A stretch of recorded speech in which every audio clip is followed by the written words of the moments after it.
Why do so many of our salads, things like tomatoes and peppers and cucumbers, come from Holland?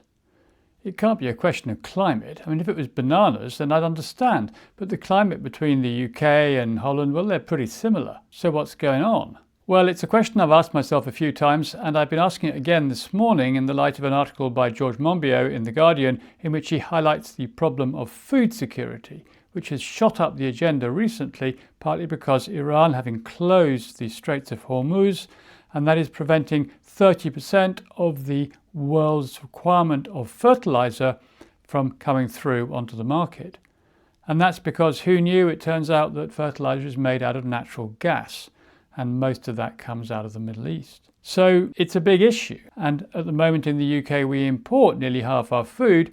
And a lot of that, as I say, comes from Holland, where £2.2 billion worth of fruit and vegetables are coming in every year. So what are they doing that we're not doing? And the answer is that they're investing. They're putting serious money into their agricultural sector. It's very high tech, it's very productive, and it is very efficient. And we're simply not doing that. And I'm wondering why not, and I'm wondering which of the images that we've created here in Bonkers Economics, which of these images is going to help us to understand why. And I've come up with this one here initially, which is all about bank lending. And bank lending and investment, well, they're sort of going to be pretty similar. And what we're seeing here is that bank lending is mostly going into the property sector, which is the red bit there, or into financial services, which is the pink bit underneath. And it's pretty certain that if that's where bank lending is going, then that's where the bulk of investment generally is going too. And this section here in green, well, that's what I call the real economy. That's the productive economy of doing and making, and that's where the food industry would fall, for example, and that's a relatively small part of investment and lending. And just to complete the picture, this actually is personal loans up here in yellow. And that ties up with this image here, which we've seen before, which is the picture of the UK economy. And we're just going to look at the left-hand side here, which is agriculture, and there it is incredibly thin, slither on the left. And these two here, pink and red, that's the same as this. This is the financial services sector and the property market. So you can see how distorted the economy is. That ties in pretty closely. Where we're lending and investing, that's where the economy is at its biggest.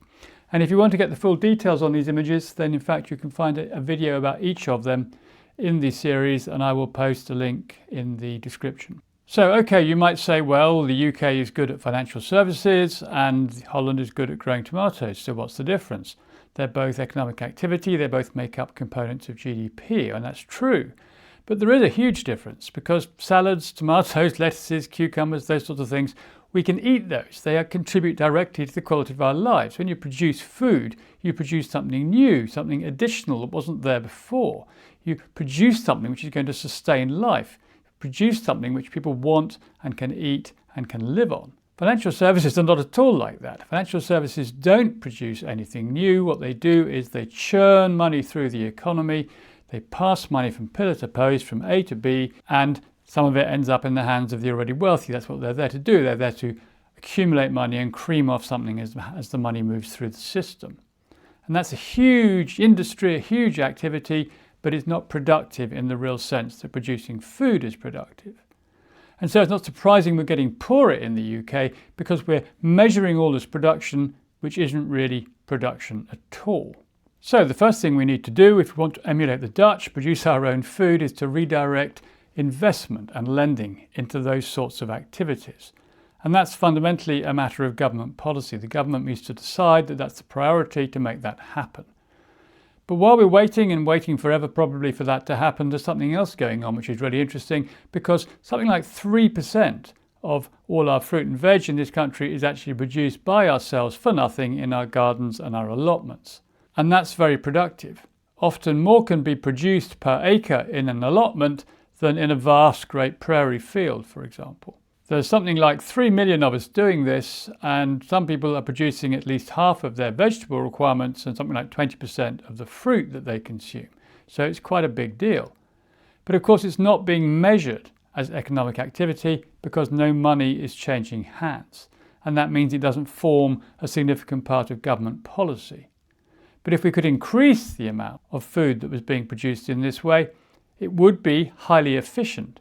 After all, the supply chain is extremely short. I mean, evidently, it's only a question of going from the garden to the table. Now, it should be obvious that producing food for oneself and one's family, it should be just as valid an economic activity as producing food to sell to somebody else. And to get a picture of that, you can see that if I produce, say, carrots in my garden and my neighbour produces potatoes in their garden, and we sell half of our product to each other, then that is economic activity in the conventional sense. That will be measurable as GDP.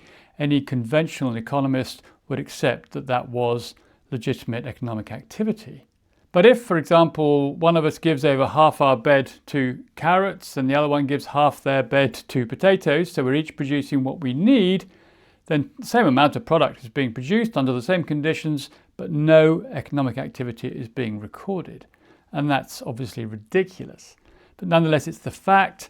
It's not measured in GDP. The government's not interested. It doesn't form any part of our priority. And most importantly, it doesn't form part of a food strategy to produce more food for ourselves within the UK economy.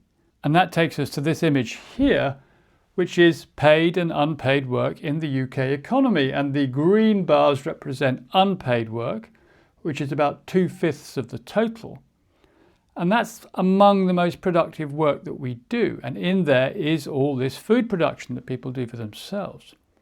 So if we really want to get a grip on this, we don't just want to invest more in our agricultural economy, invest more in producing real things like food and drink for ourselves, which will help in many ways. It'll also help address the balance of payments, incidentally, which is the subject of this image here, which we won't go into now.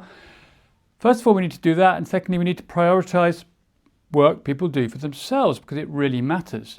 Food security starts at home. Food security starts with producing what we need for ourselves if we can. There's huge demand, pent-up demand to do that. People need access to land. They need time.